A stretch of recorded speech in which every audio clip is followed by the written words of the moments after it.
It was late August 2017 in the small coastal city of Clearwater, Florida. The kind of heat that made the air itself taste like metal hung heavy over the worn-down Civic Arena. Inside, nearly 4,000 people had gathered for the Saturday matinee of the Great American Circus. Families filled the bleachers, clutching cotton candy, their children's laughter echoing as spotlights danced over the center ring. There, under the glare of the lights, stood Tara. She was a 21-year-old African elephant, a giant with gray, creased skin and eyes that always seemed to be looking at something far away. She weighed nearly 9,000 pounds, but she moved like a ghost, slow, uncertain, her breaths deep and uneasy. Her trainer, a man named Martin Clay, had worked with her for years. He often described her as moody, but that word didn't even begin to capture the turmoil happening inside her. For a long time, activists had been whispering that Tara was breaking down. They pointed to the endless hours she spent chained, the relentless glare of bright lights, and the constant, deafening noise. Their concerns weren't without cause. A year earlier, while the circus was on tour in Ohio, Tara had lashed out at a groomer, pinning him against a truck. The circus management quickly hushed up the incident, officially calling it a mere accident. They insisted she was fine, but she wasn't. That fateful afternoon in Clearwater, under the blinding lights and the relentlessly upbeat circus music, something inside Tara's mind finally snapped. Martin tapped her leg with his stick, the signal for her to perform a familiar trick, lifting one heavy foot onto a small stool. But this time, she didn't move. She froze. At first, the audience thought it was just part of the show, a moment of suspense to build the drama. But then, her ears twitched. Her trunk curled tight, and a low, guttural roar ripped from her throat, a sound so deep it seemed to shake the very floor of the arena. Before anyone could react, she swung her massive trunk, slamming Martin Clay to the ground with incredible force. In a horrifying twist, some in the audience began to clap. Laughter and applause filled the air, as they assumed this was all a choreographed part of the act. That is, until they heard him scream. Tara trampled him again and again. Her massive foot, an instrument of immense power, crushed bone and tissue. Her movements weren't part of a performance anymore. They were fueled by something ancient, raw, and utterly terrified. A groomer named Ben Reyes saw what was happening and sprinted into the ring, waving his arms, desperately shouting her name. But Tara's focus had shifted. She turned and charged, throwing him aside like a rag doll. At that moment, the illusion shattered, chaos erupted. Parents grabbed their children and scrambled for safety. Cotton candy and popcorn were scattered across the ground. The cheerful circus music stuttered and died as the lights flickered ominously. Tara, in her panicked rage, tore through the steel barrier surrounding the ring, splintering it as if it were made of paper. She stormed into the bleachers, scattering people in every direction. The arena, once filled with laughter, was now filled with the screams of thousands. She pushed her way through the exit doors, bursting out into the humid Florida afternoon. Outside, the world came to a screeching halt. Drivers slammed on their brakes, abandoning their cars in the middle of the road. Horns blared in a symphony of confusion and fear. One mother shielded her young son behind a mailbox as the 9,000-pound elephant thundered past, her enormous feet slamming into the asphalt, leaving deep dents in her wake. For nearly 40 minutes, Tara wandered the downtown streets of Clearwater. Police cruisers trailed behind her, their sirens wailing through the palm-lined avenues. Animal control officers arrived and tried to subdue her, firing tranquilizer darts into her thick hide. But the drugs were too slow to work on an animal of her size. Each time a dart struck, she only bellowed louder, stumbling in a state of confusion and rage. The afternoon sun glared off the city's buildings as officers shouted orders, desperately trying to keep bystanders away from the unpredictable, distressed animal. Finally, near the intersection of Court Street and Gulfview Avenue, Tara slowed down. She stood there, trembling, her trunk raised, her eyes darting from the flashing lights of the emergency vehicles to the sky above. She was bleeding, small red trails running down her side where the darts had pierced her skin. In that moment, she looked utterly lost, a creature suddenly realizing she didn't belong in this world of concrete and steel. Police officers moved in, their guns drawn. A final, grave order was given. The first shots rang out, sharp and hollow, echoing off the glass facades of the surrounding buildings. Then came more, dozens of them, a deafening blur of thunder. Tara staggered, swaying as if the very earth beneath her had given way. Her knees buckled, and then, with a sound that was heavy and final, she fell. The sound of her body hitting the pavement was all that remained. When silence finally returned, a strange stillness hung in the air. Reporters arrived within minutes, their cameras trained on the lifeless gray shape sprawled across the street. Martin Clay was declared dead at the scene. Ben Reyes was rushed to the hospital with severe, life-threatening injuries. The official report would later list the cause of the incident as acute trauma from prolonged confinement, chronic stress, and environmental overstimulation. In simpler terms, it was the slow, invisible breaking of a mind that had once been wild and free. That night, rain swept through clear water, washing the blood from the asphalt into the storm drains. At the edge of the now empty lot where the circus tents had stood, someone placed a single white rose on the ground. It was wrapped in a note that read, "She didn't mean to." And maybe she didn't. Maybe Tara, after a lifetime of noise, just wanted some quiet. A silence she could never find beneath the roar of the crowd. Thank you for watching. If this story touched you, please consider liking this video and subscribing for more content that matters. Stay safe and take care of each other. It was the last Saturday night of June 2019 in Las Vegas, the kind of night when the desert heat clings to your skin long after the sun has vanished. Inside the MGM Mirage Theater, a palpable energy filled the air. Nearly 2,000 people sat in the plush red velvet seats, their eyes fixed on the stage, waiting for the magic to begin. They had come for Vault Asterisk, one of the most ambitious shows ever attempted by Cirque Magnifique, a company famous for making the impossible look effortless. High above the crowd, tucked away in the shadows of the rafters, 31-year-old aerialist Elise Moreau prepared for her moment. Her hands, dusted with chalk, ran along the familiar texture of deep crimson silks.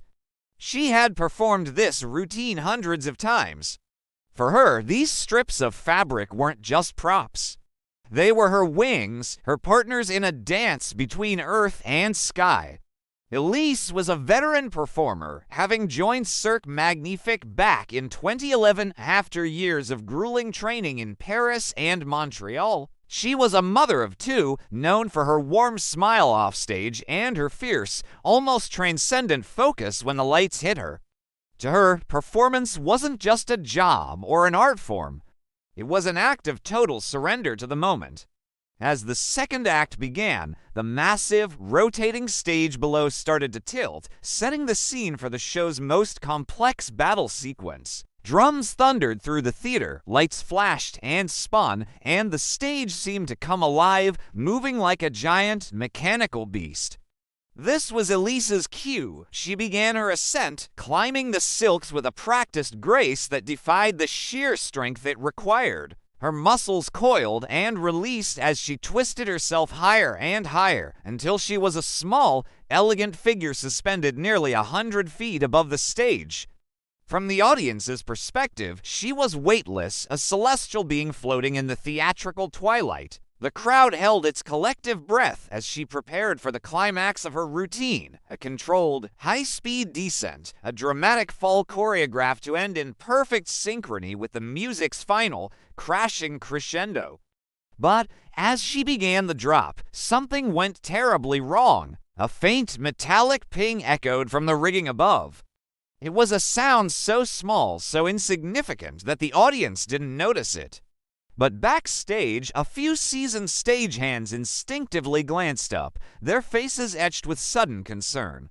Elise reached for her next wrap, the motion that would secure her for the next spin. In that instant, the silk jerked violently. For a split second, time seemed to fracture. The music, the lights, the entire world of the show froze, and then she fell. This was not the beautiful, rehearsed drop everyone expected. It was a free fall, 90 feet of pure, terrifying silence. Her body struck the edge of the moving platform with a sickening thud before she disappeared into the dark orchestra pit below. The sound was unnatural, deafening. It swallowed the entire theater, instantly turning gasps of awe into screams of horror. The music cut off mid-note. The other performers froze, their painted smiles melting into masks of shock. Stagehands sprinted from the wings as the audience sat paralyzed, struggling to comprehend if what they had just witnessed was real or part of the show. Within seconds, the emergency response team was on stage. A paramedic knelt beside her, his voice trembling as he called her name and checked for a breath. The house lights dimmed further, an attempt to shield the grim scene from the thousands of watching eyes, but a wave of whispers and hushed sobs rippled through the theater. Parents instinctively covered their children's eyes.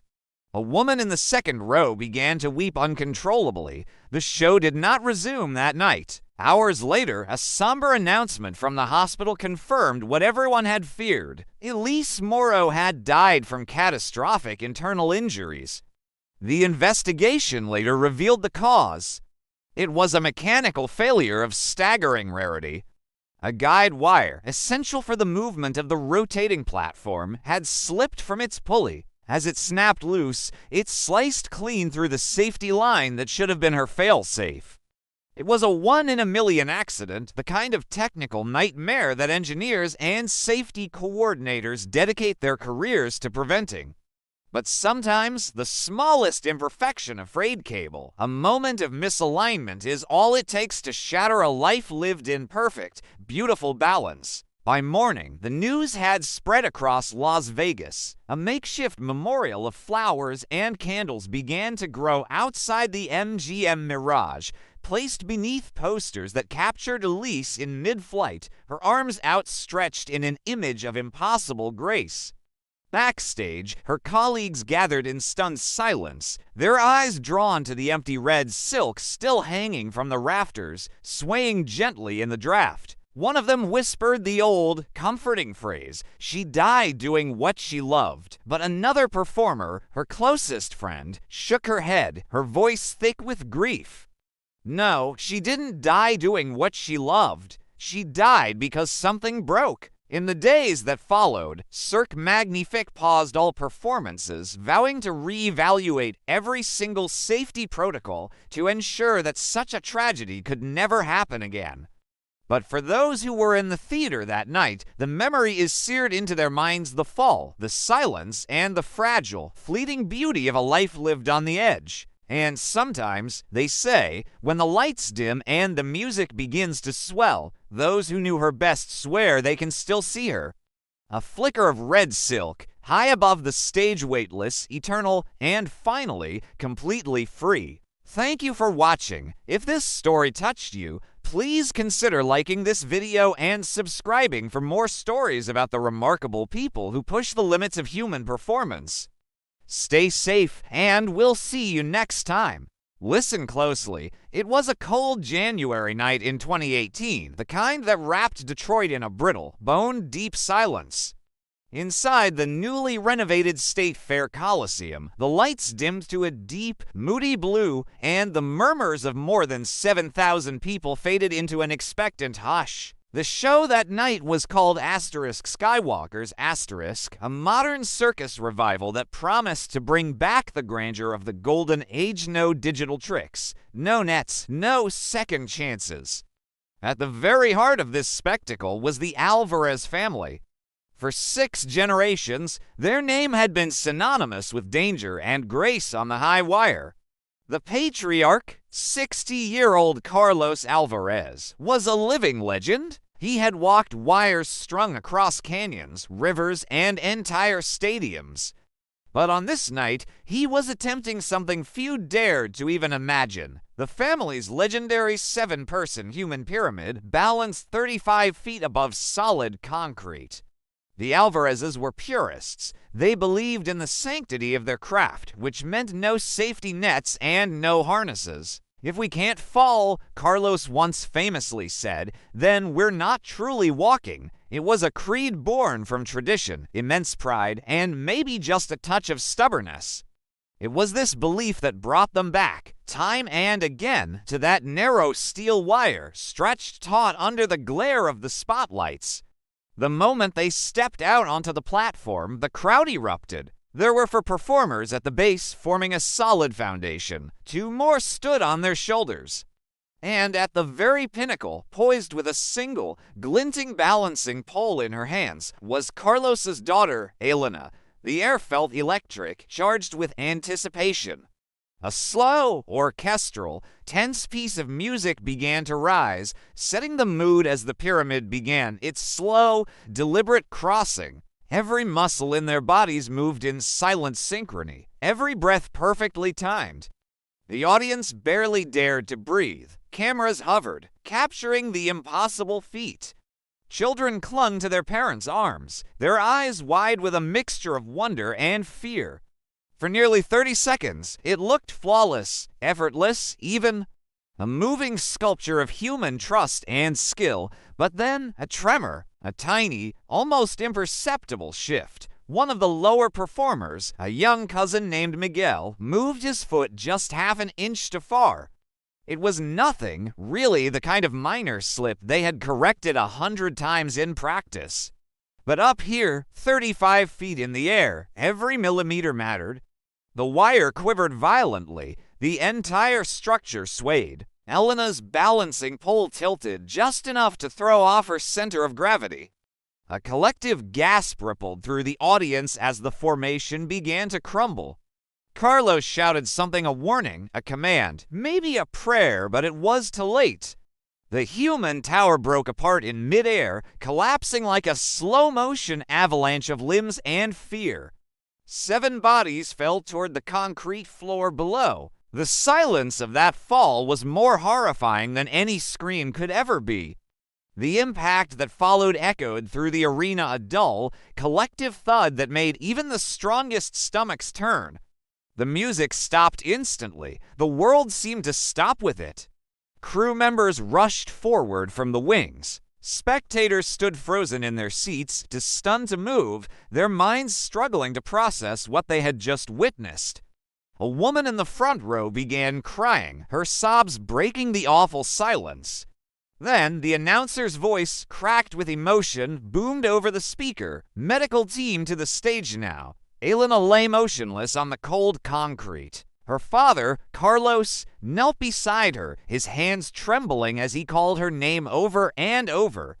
Nearby, Miguel clutched his leg, his face a mask of pain and disbelief. Another performer, Rafael, tried to crawl toward them, dragging a shattered limb across the floor. Within minutes, paramedics flooded the arena, their voices sharp and focused, cutting through the chaos. But for Elena, it was too late. She was pronounced dead at the scene. Her neck had broken instantly on impact. In the days that followed, the glitter and magic of the circus gave way to the cold, hard reality of an investigation. The cause was discovered to be a single, heartbreaking flaw, a hairline crack in one of the aluminum balancing poles. It had gone completely unnoticed during setup. This tiny imperfection created a minute, almost immeasurable shift in weight distribution, but it was just enough to alter the delicate equilibrium of the entire pyramid. A single flaw, invisible to the naked eye, had brought down a dynasty that had survived for generations. The news spread like wildfire. High-wire tragedy in Detroit, the headlines screamed. Candlelight vigils formed outside the Coliseum. People left flowers, handwritten notes, and photos of Elena smiling, fearless, always looking skyward. The Alvarez family vowed they would never perform the 7-person pyramid again. The very next morning, Carlos Alvarez, the great patriarch of the high wire, officially retired. The magic was gone. A year later, when the arena reopened for a new season, a small, unassuming plaque was hung near the entrance. It reads, Asterisk for Elena Alvarez, she lived without a net. Asterisk, and if you look up, somewhere high above, where the stage lights fade into darkness, a thin wire still stretches across the ceiling. It's empty now, silent, a solemn reminder, waiting for footsteps that will never return. Thank you so much for watching. This story is a powerful reminder of both the beauty and the fragility of human ambition. If you found this story moving, please consider liking the video and subscribing to the channel for more content like this. We'll see you in the next one. Hey everyone, and welcome back to the channel. Today, we're diving into a story that's both mesmerizing and heartbreaking, a tale from the fading world of the American circus that many might not remember, but one that left an indelible mark. It's a story about courage, control, and the thin line between spectacle and tragedy. Get ready, because this one will stay with you. Imagine this. It's a bitter cold night, early January 2017, the kind of cold that gnaws at your bones, even inside a massive tent. Outside, a gentle snowfall blankets Des Moines, Iowa, transforming the world into a silent, white canvas. But inside the grand tent of the Royal American Circus, there's no silence. 1,000 people are packed into the stands, buzzing with anticipation. The air is thick with the sweet smell of popcorn mixed with hay and that distinct, earthy scent of animals resting just behind the curtain. The stage is set for an unforgettable night. In the dazzling center ring stands a man, 34-year-old Daniel Mercer. To the roaring crowd, he was known as the Lion Whisperer. This wasn't just any act. Daniel was one of the last true animal tamers performing in America, a living legend in a dying art. His performance, stepping into a cage with four magnificent, full-grown African lions, commanding them with nothing more than his gaze, a subtle crack of his whip, and a quiet, authoritative voice. For the audience, it was pure, unadulterated spectacle, a testament to human courage dominating raw nature. For Daniel, it was a dance of control, fragile, precise, and always just one breath away from disaster. Daniel's entire life was the circus. He literally grew up under the big top. His dad was a clown. His mom soared through the air as a trapeze artist. He'd been feeding lion cubs before he could even read, practically raised by the rhythm and roar of circus life. He often told people he loved the lions like family, and perhaps, on some level, he truly believed that. But, as with many things in life, the truth was far more complicated than a simple declaration. Lately, the majestic animals had grown restless. The circus had introduced new, harsher lighting rigs, the music had gotten louder, more jarring, and the constant travel, packing up and moving every few days, was clearly taking its toll. Daniel had voiced his concerns to management multiple times. He'd warned them that the enclosure felt cramped, that the safety latches on the cages were showing serious wear and tear. But the show was a massive success. Tickets were selling out every night, and nobody wanted to halt a good thing, especially when the money was rolling in. The show, as they say, must go on. That fateful night, the crowd erupted in cheers as the heavy cage door clanged shut behind Daniel. He stepped onto the sawdust-covered floor, taking a slow, deep breath, just as he always did, centering himself before the performance. The intense spotlights beat down, reflecting off the metal bars, casting dancing, living shadows across the ring. The music swelled, a dramatic crescendo building the tension. One by one, the four powerful lions rose from their positions, their muscles rippling under their golden fur as they moved towards Daniel. He cracked his whip once, a sharp, controlled sound that cut through the music. The audience collectively gasped, a thrill of awe and fear running through them. Everything seemed perfect, right on cue, until it wasn't. Halfway through the incredibly complex routine, something shifted. Caesar, one of the younger but still massive male lions, hesitated. He was supposed to leap through a flaming ring and then majestically take his place beside the others. Instead, he froze, his ears twitching nervously at the echoing drums, the overwhelming roar of the crowd. Daniel raised a calming hand, trying to signal reassurance, but the animal's breathing quickened, a low rumble starting in his chest. Behind Daniel, another lion shifted, a deep, guttural growl building. Daniel turned just enough, a fraction of a second, to lose his direct line of sight on Caesar.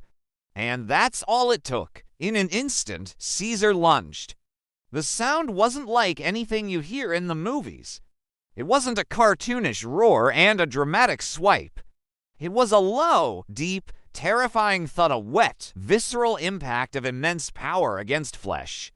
Daniel was thrown backward with brutal force, the whip flying from his hand, clattering uselessly on the sawdust. Gasps erupted from the audience, a collective inhalation of horror, as the cage seemed to explode into pure chaos. The other lions, sensing the shift, the breakdown of order, joined the frenzy, instinct completely overriding years of training. Trainers, their faces etched with terror, rushed forward with long poles, fire extinguishers, anything they could grab to try and distract the animals, to push them back. But the attack was swift, mercilessly fast, and devastatingly brutal. The music, which moments before had filled the tent, abruptly cut out, leaving a terrifying, echoing silence. Then screams ripped through the void. Parents instinctively shielded their children's eyes, trying to protect them from the unthinkable unfolding before them. Daniel's assistant, a brave young woman named Kate, managed to drive the lions back just long enough for paramedics to reach the fallen whisperer. He was still breathing when they carefully carried him out, his blood stark against the sawdust. But the damage, they knew, was too severe.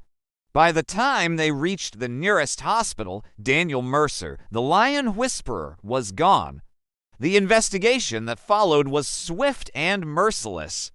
State inspectors swarmed the circus grounds, uncovering a litany of safety violations. Rusted cage locks that should have been replaced years ago, outdated tranquilizer equipment that was effectively useless, and, most critically, no proper emergency barrier between the ring and the audience.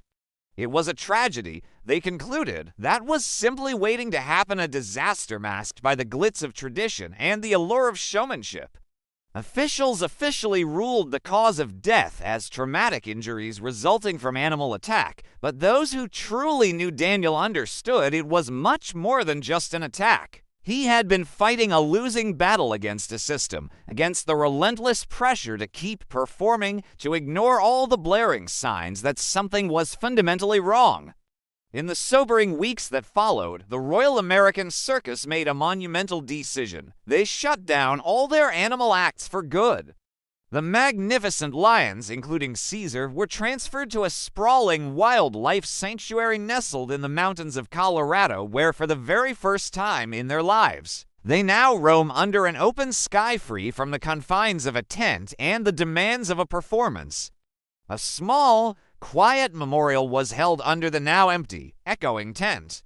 Daniel's heartbroken colleagues gathered, placing his worn leather whip and his familiar hat gently in the center ring. When the harsh lights finally dimmed and the last strains of music faded, all that remained was a profound, heavy silence. It was the kind of silence that feels like a blend of deep respect and an even deeper regret. And somewhere beyond the clamor and noise of our busy world, the faint echo of Daniel's last whisper still lingers, a soft, almost imperceptible voice in the dark, still calling his beloved lions home. This story serves as a powerful reminder of the delicate balance between human aspiration and the natural world, and the importance of listening to those quiet whispers before they turn into roars. What do you think about Daniel's story and the circus world? Share your thoughts in the comments below. If you found this story compelling, please give this video a thumbs up, subscribe for more deep dives into fascinating histories, and hit that notification bell so you don't miss our next upload. Thanks for watching, and I'll see you in the next one. Listen closely. It was the morning of March 22nd, 2019. The air in Miami was warm, humid, with that restless Caribbean wind rolling in from the ocean. In the heart of downtown, two hotel towers stood side by side, their glass catching the pale gold of sunrise. Stretched between them was a single cable, no thicker than a man's thumb, suspended 120 feet above the street. Down below, a crowd was already gathering. News crews, curious tourists, and devoted fans, all with their phones held high. They were all waiting for one man to take that first, impossible step. His name was Charles Carl Wynn, and at 73 years old, he was the last of the great American high-wire walkers. For 6 incredible decades, Carl had defied gravity with nothing more than a balancing pole and an unwavering faith in his own defeat. To the world, he was a living legend, but to his family, he was a stubborn old man who simply refused to quit. His daughter had begged him to stop after his last performance. But Carl would just smile that knowing smile and say, "I'm not done until the wire says I am." This walk was his masterpiece, planned for months. 750 feet through the open air, from one tower of the Biscayne Plaza Hotel to the other. No harness, no safety net, just the wire, the wind, and his will. It was more than a stunt, it was a comeback. A live television event designed to prove to the world that courage doesn't fade with age. As he stepped out onto the rooftop staging area, a wave of applause erupted from the street below. The city itself seemed to hold its breath. Carl was a vision in his trademark white shirt, sleeves rolled to the elbows, a long balancing pole held firmly in his calloused hands. Every step he took was deliberate, slow, almost sacred. The wire trembled beneath his weight, but his body moved with a rhythm perfected over a lifetime. Left foot, right foot, breathe. For the first 200 feet, it looked effortless, a master at his craft. He paused once, shifting his grip, tilting the pole just slightly as the ocean breeze played with his hair. Reporters on the ground whispered into their microphones, narrating the miracle unfolding above them. And then, around the halfway point, everything changed. A sudden, violent gust of wind swept between the towers, far stronger than any forecast had predicted. It hit him from the right, snapping his shirt against his chest like a flag. The wire began to sway violently, a ripple running down its entire length. Carl stopped, his body instantly adjusting. He tried to lower his center of gravity, bending his knees, pressing the pole downward to regain control. The crowd below gasped but remained deathly silent, a sea of upturned faces frozen in suspense. But the next gust hit even harder. It was a sharp, twisting blast that spun him just enough to break the delicate balance he'd spent his entire life mastering. The pole tilted precariously, then slipped from his grasp. His arms flailed, reaching for something that wasn't there. For one terrifying, split second, he hovered, a silhouette trembling against the sky, fighting the inevitable. Then the wire snapped upward as his body fell. The sound that followed was unforgettable, the sharp, collective intake of 1,000 gasps echoing through the street as he plummeted the full 120 feet. He struck the pavement before anyone even had time to scream. The broadcast feed cut to black. Within minutes, paramedics were on the scene. They gently covered his body with a white sheet, the faint red of his performance gloves peeking out from underneath. The official cause of death was later listed as massive trauma resulting from a fall exacerbated by strong crosswinds. But for those who had followed his incredible career, it wasn't just the wind that killed him. It was his unwavering devotion to the art of risk, his refusal to let go of the wire that had defined his very existence. In the days that followed, makeshift memorials appeared at the base of the hotel. Flowers, photos, and candles flickered in the persistent Miami breeze, tributes to the man who walked the sky. His daughter gave a quiet, poignant statement to the press. He lived for the space between steps. The stunt that ended Carl Wynn's life became a catalyst for change.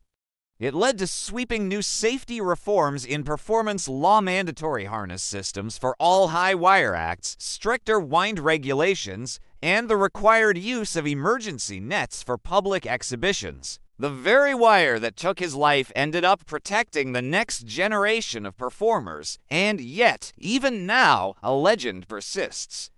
They say that if you stand on Biscayne Boulevard just before sunset and look up between those two towers, you can almost see him there. A thin, steady line stretching into the sky, and a solitary figure walking across it, calm, certain, and finally free. Thank you for watching. If stories like these move you, please consider liking this video and subscribing to our channel for more. We appreciate your support. Hey everyone, and welcome back to the channel. Today, I want to share a story with you. It's a tale that takes us back to a warm, sticky June afternoon in 2019, deep in the heart of Branson, Missouri. Now, Branson, if you've ever been, is a place where the magic of old-time traveling shows still twinkles in the air, a town that cherishes that small-town wonder. Picture it with me, families, laughing, sipping on lemonade, fanning themselves against the heat inside the iconic red-striped tent of the Callahan Brothers Circus. Outside, you could smell the earthiness of hay, the faint scent of diesel, and that irresistible sweetness of caramel corn.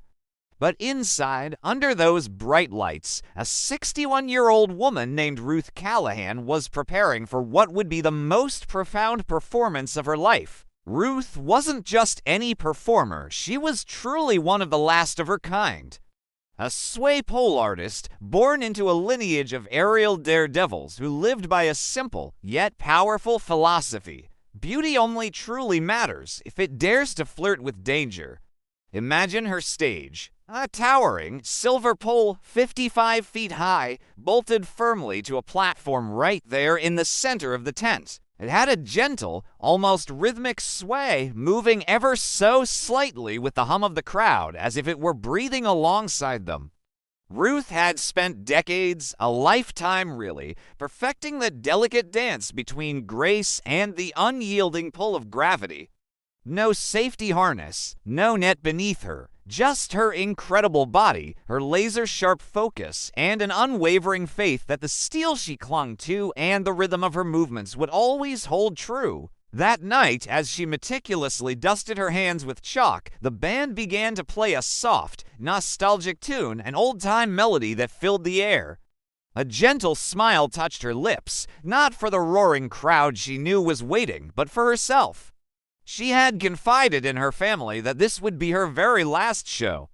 Her knees, she admitted, weren't quite what they used to be, and her hands, though still incredibly strong, sometimes didn't possess the same tireless grip. But Ruth was determined to end it on her own terms, to share one final, breathtaking dance with the sky she so loved. The spotlight found her, a luminous circle guiding her upward as she began her ascent. An almost sacred silence fell over the audience. You could literally feel the hush ripple through the tent, so profound you could hear the subtle creak of the pole echoing like a hushed whisper through the rafters above. Step by deliberate step, she rose, higher and higher, until her form became a mere silhouette against the brilliant lights.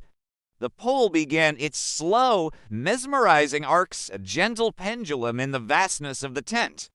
Ruth embarked on her routine. Slow, deliberate spins, breathtakingly graceful bends, an exhibition of balance so flawless it made everyone momentarily forget the sheer fragility of what they were witnessing. Below her, children gazed up, eyes wide with wonder, their mouths slightly agape.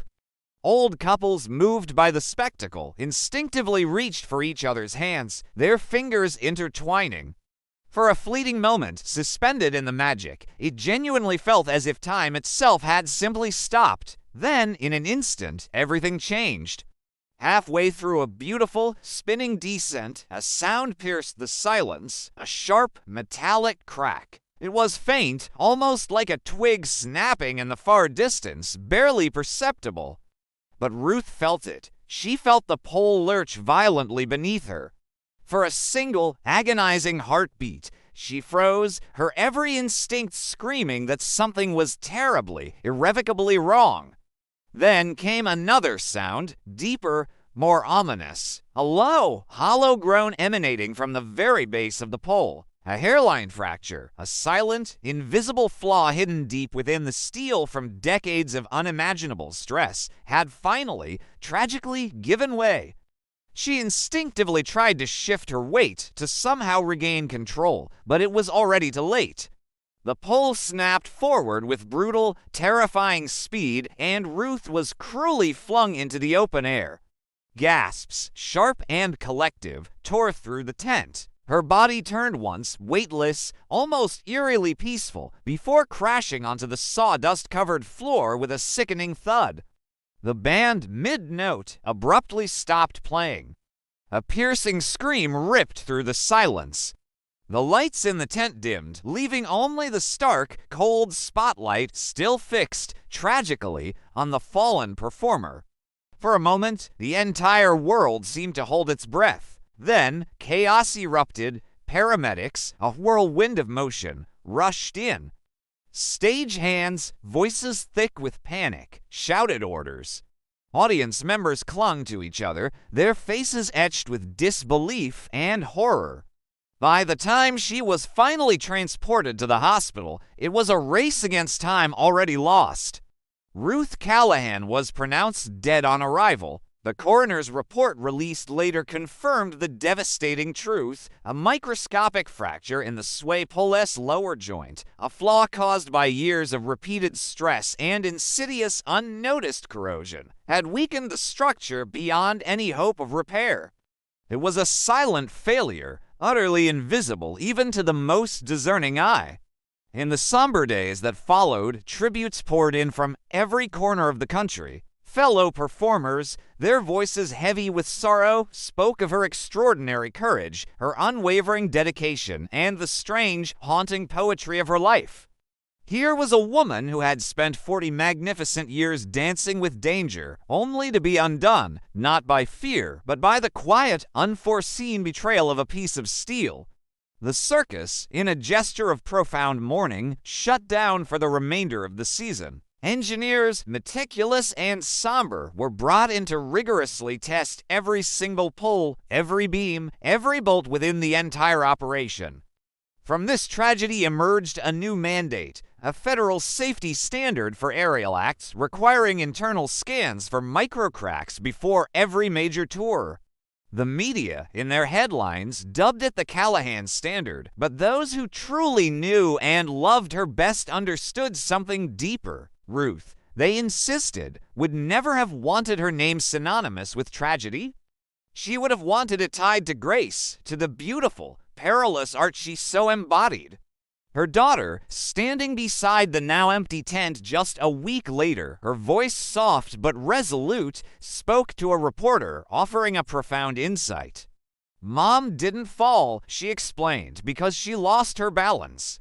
She fell because she trusted the world to hold her, and sometimes even the strongest steel forgets how. And so, every summer since that fateful day, when the circus returns to Branson, the show begins in a poignant, beautiful way. The lights dim, the tent falls into a respectful silence, and a single, solitary spotlight rises slowly toward the vast ceiling, empty, swaying gently, a silent, powerful tribute. It's a memory, a silent bow, to the remarkable woman who taught them all what it truly meant to dance with the wind. Thank you so much for listening to this powerful story. If you found it as moving as I did, please give this video a thumbs up, share it with someone who might appreciate it. And don't forget to hit that subscribe button and ring the notification bell so you don't miss our next deep dive into incredible tales like this one. We appreciate you being here.